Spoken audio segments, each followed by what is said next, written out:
Okey, sekarang kita akan mula masukkan muka surat pada helaian laporan. Okey, buka awak punya laporan. Okey, di sini kita masih belum ada muka surat ya. Okey, langkah pertama, apa yang awak perlu lakukan ialah pergi kepada insert. Kemudian pergi kepada page number. Pilih bottom of page. Kemudian pilih plain number 3. Pastikan nombor berada di sebelah kanan. Okey. Awak select. Okey. Kemudian awak boleh nampak muka surat dah ada pada setiap helaian kertas awak. Cumanya pada bahagian depan, bahagian cover, bahagian penulis ni kita tak menggunakan nombor biasa. Kita menggunakan nombor Roman. Okey, jadi saya nak ajar awak macam mana kita nak masukkan nombor Roman dan masukkan nombor biasa. Okey, mula-mula sekali awak close header and footage ni. Awak pergi atas sekali, pergi pada cover. Okey, awak pilih page kedua ni, awak pilih sini. Awak pergi kepada layout. Kemudian pilih breaks. Pergi kepada next page. Okey, ini bermaksud bila awak masuk muka surat, dia akan pergi kepada page barulah. Okey, pilih next page. Okey, macam mana awak nak tahu dia dah page break ke belum? Okey, awak boleh pergi kepada home dan awak pilih lambang yang macam P terbalik ni. Okey, kat situ awak boleh nampak section break lah, yang mana dia dah ada break di antara page pertama dan page kedua. Okey, awak letak page break pada setiap helaian yang awak nak letak Roman.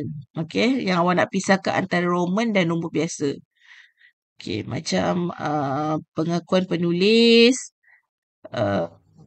pengakuan penyelih projek, penghargaan, abstrak, isi kandungan, senarai rajah dan senarai jadual, semuanya ialah menggunakan nombor Roman. Bab 1 kita akan menggunakan nombor biasa. Okey. Pada helaian yang pertama, okey, tadi saya dah buat page break pada muka surat pertama dan juga muka surat kedua. So, yang untuk cover kita tak nak dia ada muka surat. Jadi, tick pada different first page. Jadi, dia tak keluar apa-apa muka surat di sini. Okey, kemudian pada helaian kedua, dia akan ada nombor bermula dengan 1 Roman. Sama juga 1 Roman pun kita tak nak dia ada nombor pada helaian muka hadapan sebelah dalam. Nombor 2 Roman bermula pada pengakuan penulis. Okey, macam mana awak nak pilih dia? Awak pergi kepada page number. Awak select. Pilih format page number. Okey. Kat sini ada number format. Pilih Roman.